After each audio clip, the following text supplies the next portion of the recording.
bienvenue encore une fois dans ce nouveau numéro de votre magazine Entreprise et Décida.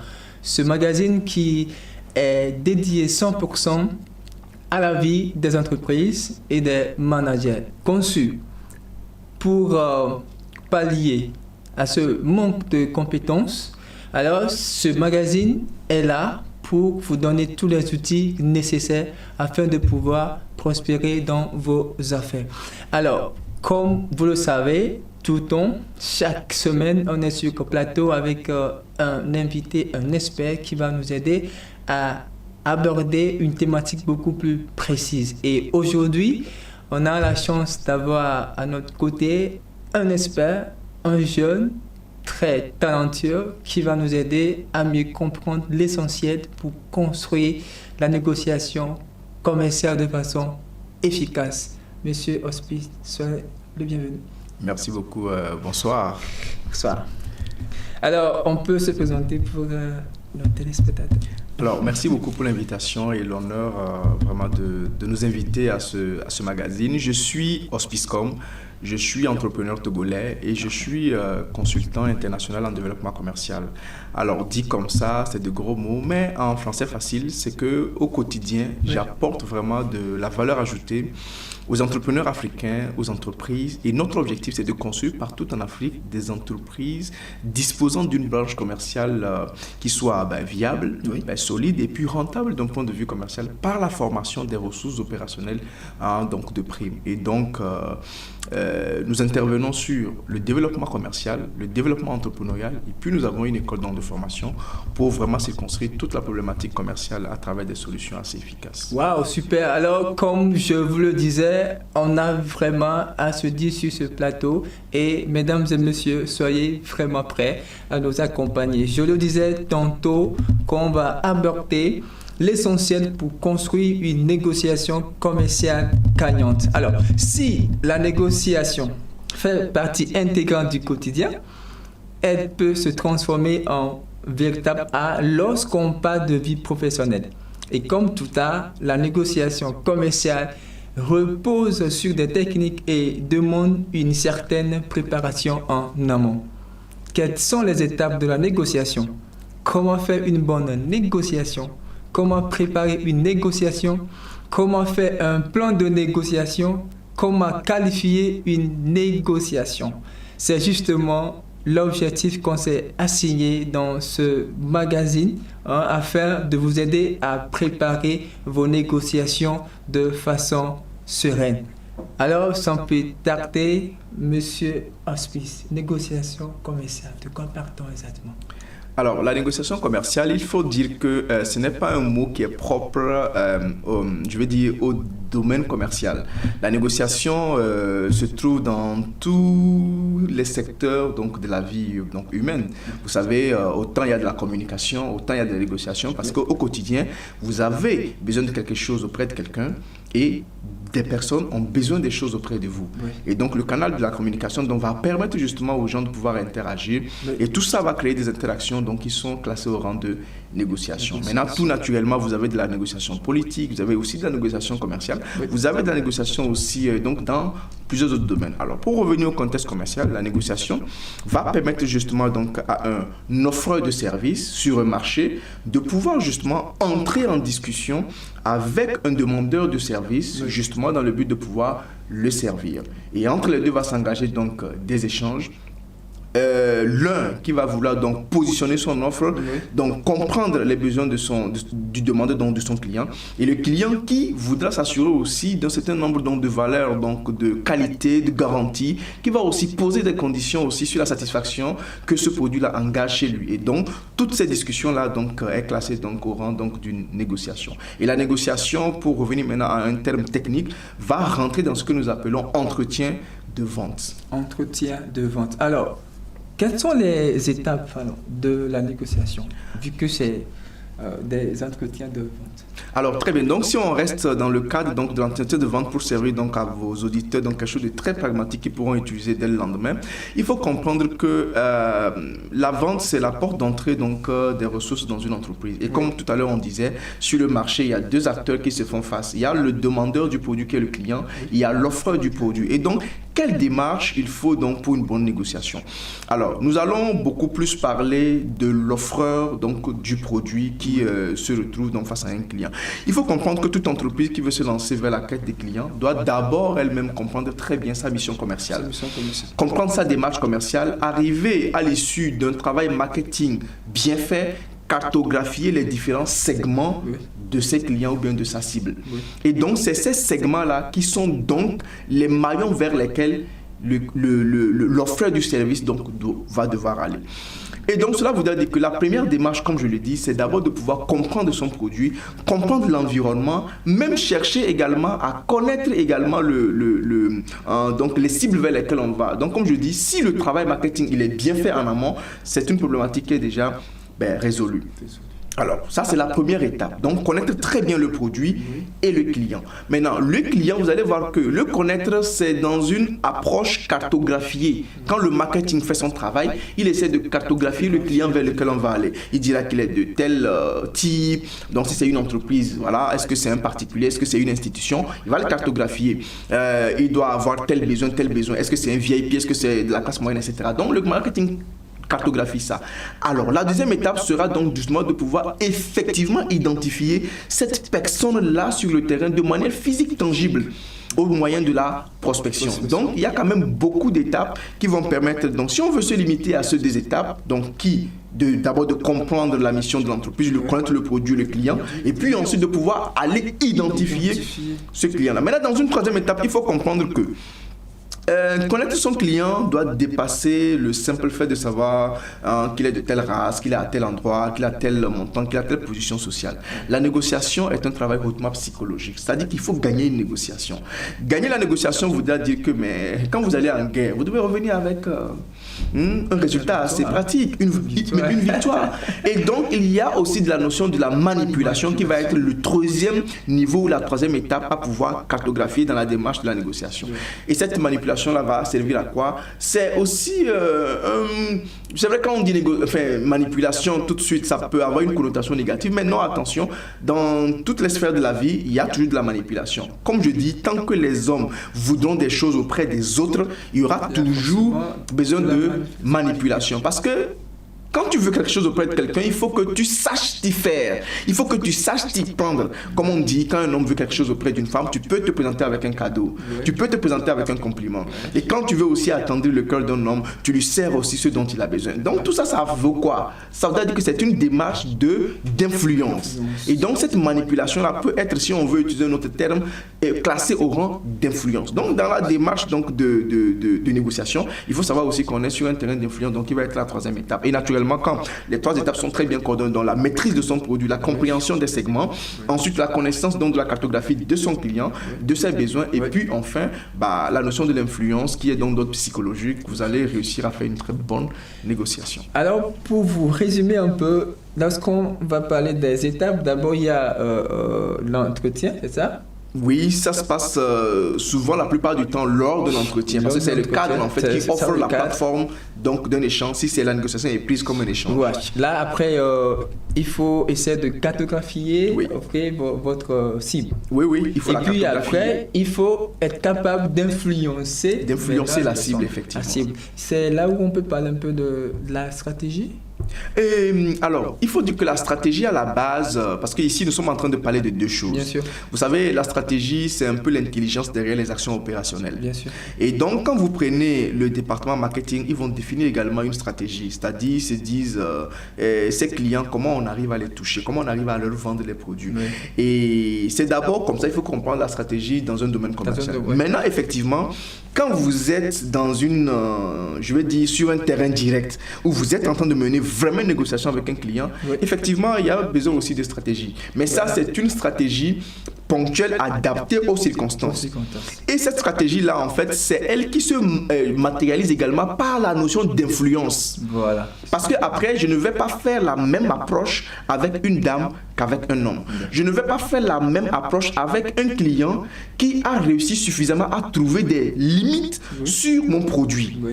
Je ne sais pas si vous comprenez. Et donc, à chaque contrainte, je vais sortir un argumentaire, un niveau d'intelligence qui va me permettre de pouvoir sauter le verrou. Ce sera donc des stratégies tactiques au cas par cas. Et donc, vous allez construire comme un château de cartes jusqu'à arriver donc à faire le château complet. Parfait.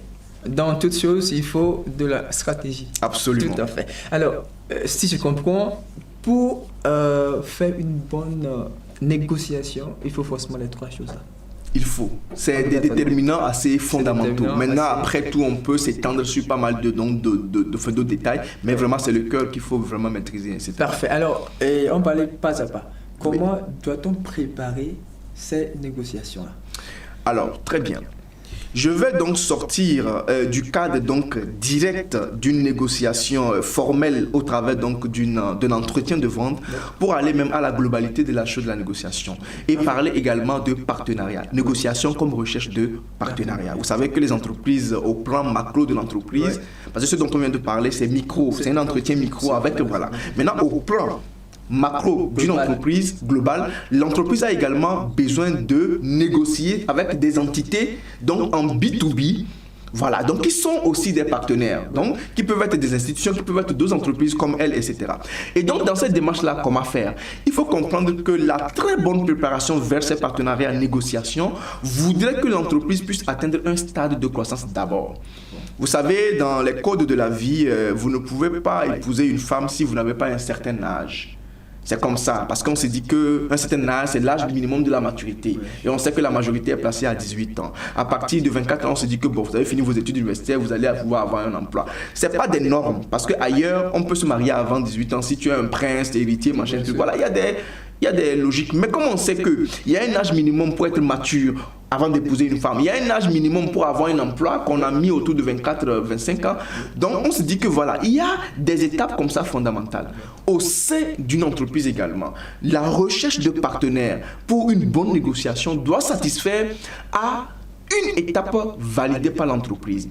On va aller pratico-pratique. Vous allez prendre des entrepreneurs qui lancent un produit, donc après l'idéation, ils font le prototype, ils veulent se lancer sur le marché. Le cycle de vie voudrait qu'après le prototypage, il y ait 4 phases de vie. Il y a une phase qu'on appelle le lancement. Le lancement, ce n'est pas le moment où vous lancez le produit, non. C'est une période qui satisfait à certaines conditions. Vous avez peu de clients. Vous avez beaucoup de contraintes, vous avez un grand budget à investir dans la communication pour vous faire connaître parce que vous venez de sortir. Donc le lancement, c'est une phase, merci beaucoup. Donc il peut durer selon les moyens que vous mettez, le marché que vous avez, les contraintes que vous avez, et les ressources que vous avez. Le deuxième niveau, c'est la croissance. La croissance, c'est que vous avez déjà un certain nombre de clients qui reviennent et qui amplifient vos résultats. Après, vous allez à la maturité, donc qui va permettre donc d'atteindre un certain niveau donc optimum donc de vente de revenus. Et puis le déclin plus tard, sinon on peut aussi faire des stratégies de relance. Donc voilà les 4 phases. Et donc, quand un entrepreneur lance son projet, est-ce que c'est le meilleur moment pour aller faire des partenariats, négocier des partenariats? Voilà la question à laquelle je vais répondre. Est-ce que c'est à la croissance? Est-ce que c'est à la maturité ou après? Quel est le meilleur moment? Mais en général, on se rend compte qu'en fait, les entrepreneurs sont très précoces. Parce que beaucoup d'entreprises ne comprennent pas leur mission commerciale ou marketing. Et donc, ils loupent aussi la mission des négociations sur les partenariats. C'est-à-dire que le gars, il a commencé. Il n'a pas encore compris que la phase de lancement est une phase qui implique un certain nombre de stratégies opérationnelles. Et là, en ce moment, il commence par rechercher des partenaires. Ça ne marche pas. Les gens vont te rire au nez parce qu'ils vont se dire que mais toi, à qui est-ce que tu veux confier la peine de ton projet? Et il faut comprendre que la bonne maturité, le bon moment pour pouvoir aller vers les partenariats, négocier très bien comme ça, c'est quand vous avez déjà apporté des preuves sur le terrain au travers du lancement. Il faut attendre au moins la phase de croissance. Comme je l'ai défini tout à l'heure, la phase de croissance est une période où ayant déjà fait vos preuves à des premiers clients, étant satisfaits, ils reviennent déjà. Ce qui fait que, partant d'un seul client, vous avez déjà 3 clients parce que le premier client est satisfait, il ramène 2 autres qui seront tout de suite satisfaits, qui vont ramener 5 et puis ça commence pas à aller. Des distributeurs commencent pas à venir sur votre projet parce qu'ils se rendent compte que c'est une belle opportunité. Voilà le moment où il faut aller chercher les partenaires.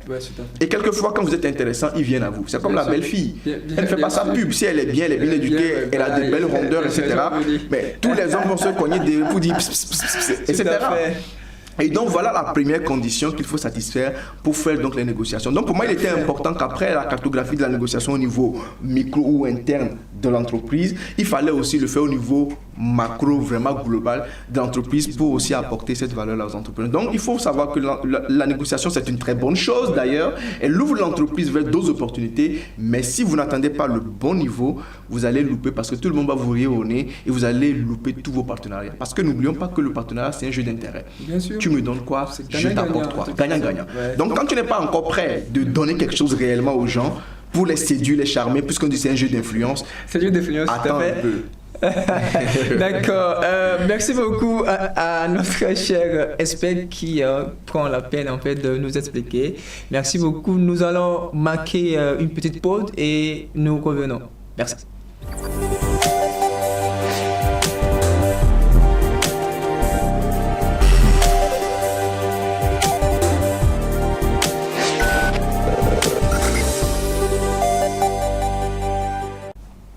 Mesdames et messieurs, nous voici encore de retour sur le plateau et comme nous le disions, nous sommes sur ce plateau avec notre expert Hospice qui nous édifie sur l'essentiel pour construire une négociation commerciale efficace.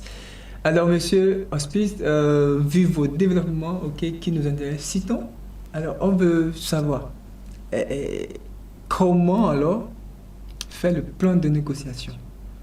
Vu qu'à chaque niveau de votre explication, par rapport à comment préparer la négociation, on voit qu'il y a des plans à faire, il y a des travaux à faire.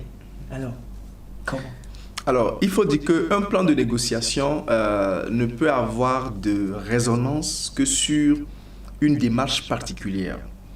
C'est-à-dire qu'on n'a pas une négociation globale.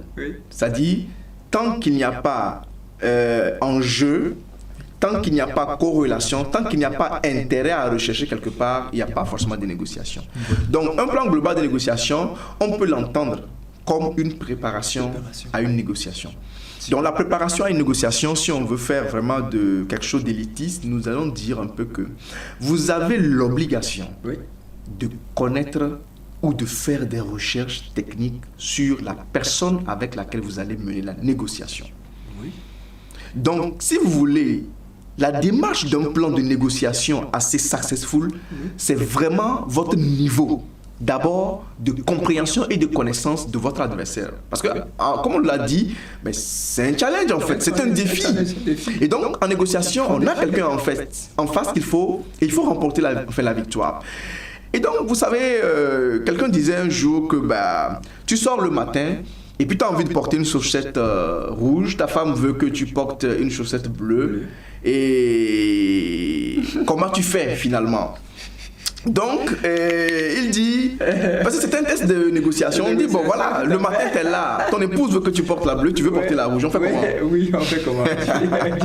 Essaie de nous le dire. Donc, on a plusieurs options. Ça veut dire qu'on peut... La première? D'accord, la première c'est que vous allez finir par porter une chaussette rouge, une chaussette bleue, pour que tout le monde ait son compte. Mais sachez que la bonne négociation, c'est que vous finissez par porter une seule couleur. Soit celle qui gagne, vous portez du bleu, soit c'est vous qui gagnez, vous portez du rouge. Voilà, tout à fait. C'est ça la négociation. Donc il faut comprendre que quand on calibre un plan de négociation, c'est là-bas. Maintenant, comment est-ce que dans ce cas, parce que ce cas va nous permettre de très bien conceptualiser la question du plan de négociation. Donc madame, il faut arriver à lui expliquer que, écoutez madame, et soit aujourd'hui, je suis gagnant, je porte la chaussette rouge, demain, vous allez porter la chaussette, je vais porter la chaussette bleue pour vous faire plaisir. Ou bien madame, écoutez, aujourd'hui, il y a une situation qui s'y prête bien avec ma veste, et donc permettez-moi donc de porter la bleue. Ou soit, bon madame, écoutez, je prends ma chaussette contre votre volonté et je vous fais un petit cadeau pour aujourd'hui. Voilà. est-ce qu'elle refusera? Non, mais ce n'est que le choix d'une chaussette. Oui, ce que vous offrez dépasse carrément la valeur de la chaussette. Elle dira, bah, écoute, je prends le cadeau, porte ce que tu veux, basta quoi. Donc oui, dans le plan, c'est comme ça. C'est d'abord de se demander quels sont les points de sensibilité de notre interlocuteur. Quels sont, je veux dire, en cas de difficulté. Et c'est là où le plan, parce que votre question, elle est pertinente. Quand on va en stratégie, quand on va en guerre, un plan, c'est la roadmap. C'est par rapport à quoi on sait que voilà, on a toutes les cartes en main pour aller gagner et on a cartographié également toutes les options stratégiques. C'est vrai que je dis d'abord, il faut très bien connaître son adversaire, faire des recherches suffisamment sur lui, connaître ses points de rupture. Le point de rupture, c'est par exemple, tu demandes à quelqu'un, bah, pour combien tu me laisserais ton véhicule? Il pourra te dire que bah, mon véhicule a une valeur sentimentale, je peux te vendre ma voiture pour rien au monde. Tu proposes 5 millions, quelle est la valeur de la voiture? Il dit non, mais tu n'as encore rien fait. Tu proposes 10 millions, il dit non, la valeur sentimentale de ma voiture, ça passe pas. Tu montes à 20 millions et là, il commence par dire 20 millions quand même. Voilà, parce qu'après tout, tu as proposé assez pour le faire douter. Il dit quand même, valeur sentimentale 20 millions. Bon, j'en ai quand même assez pour la valeur sentimentale. Donc, il peut rompre. Donc, c'est d'arriver aussi à comprendre ton adversaire, quel est son point de rupture. Et la deuxième chose qu'il faut aussi prendre en compte dans le plan, c'est quelles sont les options A, B et C. Il n'y a pas de négociation qui réussisse à coup sûr. C'est là où votre question, donc sur la notion de la stratégie, répond très bien à ce besoin. On ne va jamais en négociation en mettant tous ces œufs dans le même panier, c'est une absurdité. Parce que si on vous grille, n'oubliez pas que l'autre qui est aussi en face de vous est un expert aussi en négociation et que lui aussi connaît des tactiques. Et donc ça veut dire qu'au-delà de très bien connaître l'adversaire et puis ses points faibles, il faut également avoir beaucoup d'options. Un plan A, si il fait comme ça, je fais ça. Mais si in fine, ça ne marche pas. Donc dans le cas donc, de la voiture, prenons donc que 20 millions, le gars il dit bon ça passe pas. Donc trouvez un autre moyen. Donc le plan B sera donc vous arrêtez de proposer l'argent. Parce que si vous proposez 20 millions et dit non, ça n'a pas de valeur sentimentale, allez proposer autre chose. Et si vous l'avez très bien connu, vous allez vous rendre compte que non, au-delà des voitures auxquelles il est attaché, il est aussi attaché peut-être, je ne sais pas, n'importe quoi, à une autre chose qui peut donc avoir beaucoup plus de valeur. Et là-bas, peut-être qu'il faudra juste mettre 1 million dessus pour que ça change son avis. Et c'est là que vous comprenez que la négociation, vous la gagnez quand vous maîtrisez très bien votre sujet et votre interlocuteur. Vous disiez il y a A, B, C. Oui. Il faut A, B, C. On a A, on a B, on n'a pas encore le C. Oui, donc oui, en fait, c'est illimité. C'est pour vous dire que, tout comme on a dit que vous devez avoir le point de rupture, le point de rupture va être donc le niveau où la personne accepte. Et si vous n'avez pas le point de rupture dans une option, vous devez changer d'option et trouver aussi le point de rupture dans cette option. Ben, ça peut marcher. Si ça ne marche pas, vous allez à une troisième option. C'est pourquoi la négociation ne la fait pas qui veut, mais quelqu'un qui maîtrise très bien donc la démarche. Voilà, la négociation est un art et on ne se lève pas pour s'y rendre. Non, il faut bien se préparer afin de pouvoir remporter en fait sa mise. Alors, en vous entendant, on se dit que c'est compliqué. Compliqué, mais est-ce que sur le terrain, étant un professionnel, est-ce que les chefs d'entreprise arrivent à comprendre ça et à mettre tous les moyens à disposition? Alors, vous posez là une question très pertinente. Dieu merci, le chef d'entreprise ne va pas occuper tous les postes. Dieu merci surtout. Donc, il va avoir un département commercial et négociation. Et pour les cabinets qui sont dans les juridiques, vous allez voir qu'il y a un avocat qui va défendre vos intérêts, quoi. Enfin, pour les entreprises, de manière générale, qui ont des litiges juridiques, il y a quand même quelqu'un qui va être un avocat ou quelque chose d'autre qui va défendre vos intérêts. Donc, de la même manière, quand vous avez de gros intérêts commerciaux, vous devez avoir un spécialiste pour le faire. Maintenant, pour la plupart des cas, vous allez voir souvent on dit technique de vente et de négociation. Donc hier je faisais la préparation pour une formation qui va arriver donc très bientôt et nous parlions donc avec un spécialiste en marketing de la notion de ça. Donc c'est pour dire que la négociation est intrinsèquement liée à la vente et donc un bon vendeur doit savoir mener une très bonne négociation. C'est donc ces deux éléments qui sont intrinsèques parce que la vente s'opère sur un sujet qui est un interlocuteur. Voilà, et la vente c'est aussi ça, cette négociation là qui vous permet donc d'arriver à je vais dire lever les objections dans une discussion, dans un échange. C'est pourquoi vous devez avoir une très bonne culture générale.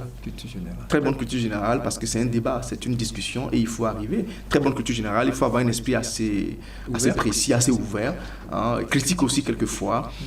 Il faut avoir un sang-froid, il faut avoir un contrôle quoi, de vous et pour toujours avoir le temps de réfléchir, pour pouvoir revenir. Quoi. Et ça réfléchit à 1000%. Quoi. L'enjeu est grand. L'enjeu est très grand. Alors on fait quoi? Mais écoutez, vous avez l'obligation d'être un bon spécialiste, être bien formé, avoir beaucoup d'expérience. Beaucoup d'expérience. Il faut connaître l'homme. C'est de la psychologie humaine. Vous savez, des sciences comme ça sont au cœur donc, de l'homme en fait. C'est-à-dire ça contrôle l'homme. Quand vous êtes un bon négociateur, vous allez obtenir tout ce que vous voulez. Tout ce que vous voulez. Tout ce que vous voulez. Si vous êtes un bon négociateur, vous allez obtenir tout ce que vous voulez. Alors, qui que ce soit de cette personne-là. Alors, c'est quoi les perspectives en fait dans la négociation commerciale? Oui, donc il faut dire que la négociation commerciale, comme je l'ai dit, elle est très arrimée à la profession commerciale, au marketing si on veut, mais beaucoup plus commerciale puisque c'est les commerciaux qui sont en négociation avec donc, des tiers, soit des partenaires, soit des clients, etc. Il faut comprendre que les perspectives, c'est que plus vous montez en échelon, plus vous avez la possibilité d'avoir vraiment de la promotion. Parce que vous allez pouvoir discuter avec des élites, vous allez pouvoir discuter avec des gros partenaires parce que vous avez un langage rassurant. Vous avez voilà, de la manière de faire. Et vous savez, il y a des clients qui toujours demandent une personne pour échanger avec elle. Ils disent non, dans votre entreprise, ne m'envoyez pas n'importe qui, envoyez-moi tel monsieur parce que j'ai du plaisir à échanger avec lui, parce qu'on se comprend vite. Et vous savez aussi quelque chose, je dis souvent, si vous devez faire un combat et que je vous donne quelqu'un qui fait Evala, alors que vous savez bien faire le Shotokan ou bien le karaté, ça ne va rien donner. Lui, il va faire Evala, il veut tout le temps vous attraper, vous embrasser, etc. Alors que vous voulez donc faire des prises et puis taper à distance.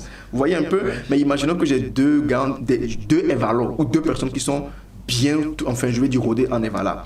Mais les deux vont lancer très bien le jeu. Deux personnes qui sont très bonnes dans les karatés. Elles vont donner un spectacle extraordinaire. Donc un bon négociateur, vous allez voir qu'il ne va pas vouloir négocier avec des gens qui ne s'y connaissent pas. Sinon il va les casser quoi. Et tu veux gagner avec de l'honneur. C'est comme tu vas en guerre. Quelqu'un il fait, tu fais le rôle d'homme. Le gars il dit je n'ai pas d'armes. Tu ne peux pas tirer sur cette personne-là. Et après, bon, la guerre, c'est comme si le gars il a fait forfait. Tu étais allé pour combattre, finalement, tu n'as pas combattu. Le gars il a signé forfait, ça ne t'intéresse pas. Imaginez que votre meilleure équipe va pour jouer et puis l'équipe adverse fait forfait. Est-ce que c'est pour ça que vous avez allumé votre télé? Non. Non, votre télé c'était pour voir le match des actions. Le match des actions. Oui, c'est pas pour qu'on dise que votre équipe a gagné 3 points forfait et donc c'est fini. Non, vous voulez voir le jeu des 90 minutes d'émotion, de tactique, de stratégie, de changement, de rebondissement. Et donc, c'est aussi ça, quoi. Quand vous êtes bon en négociation, je pense que les perspectives elles sont très ouvertes. Et puis, la bonne nouvelle, c'est que la négociation s'adapte à tous les métiers. Bien sûr. Dans le droit, dans le commercial, dans, je veux dire, dans les associations, dans la diplomatie. Et voilà, donc c'est ça. Et nous avons créé même un terme qui s'appelle la diplomatie commerciale. Diplomatie commerciale. Ça parle de quoi déjà? La diplomatie commerciale, c'est le haut niveau de négociation. Donc un diplomate commercial, c'est celui qui va aller négocier la vente des jets. Ça coûte quand même quelques milliards. Qui va aller discuter avec des États. Donc c'est à la limite entre la négociation commerciale et puis la diplomatie elle-même. Voilà. Diplomatie commerciale, waouh. On ne finit jamais d'apprendre. Merci beaucoup à notre expert qui nous édifie de façon professionnelle. Alors, étant un professionnel sur le terrain, est-ce que c'est si facile pour les entreprises d'avoir vraiment des gens là qui sont compétents pour les faire gagner en fait en négociation? Il faudrait déjà que les entreprises soient conscientes d'abord des enjeux. C'est ça. Parce qu'après tout, un manager, sa responsabilité, c'est aussi ça, c'est de pouvoir être conscient des enjeux et de pouvoir faire les bons positionnements donc des profils dans son équipe. Vous allez voir que souvent, dans l'organigramme d'une entreprise, on peut faire des mutations. Un chef à un autre poste, vice-versa, un collaborateur en promotion ou en régression, parce qu'il est en train de sentir que voilà, le jeu n'est pas équilibré, tout le monde n'est pas... Voilà, il veut optimiser les ressources. Donc, de la même manière, quand un manager, je pense qu'il est conscient des enjeux de développement, il est conscient donc de l'intérêt qui se joue, il va savoir faire le très bon positionnement. Le pire qui puisse arriver, c'est qu'il ne soit pas conscient des enjeux. C'est pourquoi souvent les entrepreneurs, et nous décrions cela, recrutent par eux-mêmes des commerciaux qui doivent faire de gros deals. Hier, par exemple, j'étais à un afterwork, pour vous donner cet exemple assez précis. Je me suis présenté, commercial, etc., consultant de développement commercial, j'ai une école de vente, et puis un monsieur à la fin dit « Ah, monsieur Hospice, aujourd'hui même, nous avons lancé une offre d'emploi. Mon équipe a lancé. » Je dis « Mais, alors, qui coordonne? Vous avez un responsable commercial ?» Il me dit « Non, que c'est l'équipe. » Bon, il n'a pas donné davantage d'informations sur l'équipe. Je sais que ce n'est pas des spécialistes. Il dit l'équipe. Il n'a pas de responsable commercial. Il veut le recruter. Ça ne marche pas comme ça. Comment? Donc, soit il confie à un cabinet qui va recruter, soit ils ont un responsable commercial qui a matière à recruter en prenant en compte les enjeux. Est-ce que vous pensez que son équipe va assez mesurer les enjeux? C'est ça. Donc c'est pourquoi je dis qu'il y a ce défi.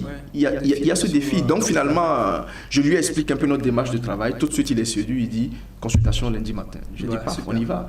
Je dis mais vous avez commencé déjà un recrutement, vous en faites quoi? Il dit non, ne t'inquiète pas, ça compte pour du beurre. C'est pour toi qu'on va suivre maintenant. Super. Quand on est professionnel, ok, ça se fait voir dans tout ce qu'on fait. Alors, merci beaucoup à notre expert qui est toujours là pour nous édifier, ok, dans ce studio. Pardon. Alors, conseil? Oui. Pour tout le monde. Alors, le conseil que je voudrais donner, c'est que quand tu es un humain, tu dois être un très bon négociateur. Et mon conseil va se faire comme ça. Vous savez, quand la Saint-Valentin arrive et les gens ils font la fête, c'est censé être la fête de l'amour, vous savez. Mais vous êtes aussi conscient que moi, merci beaucoup, que le même soir des couples rompent. Ah bien sûr. Le même soir les gens ils ont des crises. Bien sûr. Et donc pour nous, c'est là nous la vie, hein, de toute façon. Mais c'est la vie de toute façon. Mais en réalité justement, c'est parce qu'il y a un défaut d'expertise, il y a un défaut de connaissance des techniques de négociation. Ah oui, parce que dans votre vie, vous avez chaque jour de la négociation. Et donc nous avions à l'époque créé une formation. On s'est dit que plutôt que les gens aillent danser, porter du rouge et du blanc et qu'ils finissent par rompre, il est important d'aller à une session de formation pour comprendre comment manipuler son conjoint, comment amener l'autre à faire ce qu'on désire, comment aimer l'autre davantage, comment l'aider, comment comprendre cette personne. Et vous allez voir que tout ce que nous disons là, c'est de la psychologie humaine qui permet de mieux comprendre et puis d'obtenir de l'autre ce qu'on veut et même de mieux satisfaire aussi l'autre. Tout ça, c'est des déterminants de négociation. Merci beaucoup, monsieur Hospice, pour tous ces détails-là. Alors, mesdames et messieurs, nous sommes arrivés à la fin de votre magazine Entreprise et Décideur, et comme je vous le disais, je suis sur ce plateau avec l'un des experts en fait qui maîtrise bien tout ce qui est lié aux commerciaux. Et là, on a eu la chance d'échanger. Alors, nous sommes arrivés à la fin de notre magazine Entreprise et Décideur. Je le disais tantôt, nous sommes sur ce plateau avec l'un des experts qui s'y connaît dans le domaine commercial ici au Togo, et ensemble on a débattu sur l'essentiel pour construire une négociation commerciale efficace. Alors mesdames et messieurs, nous vous donnons rendez-vous pour les prochaines fois.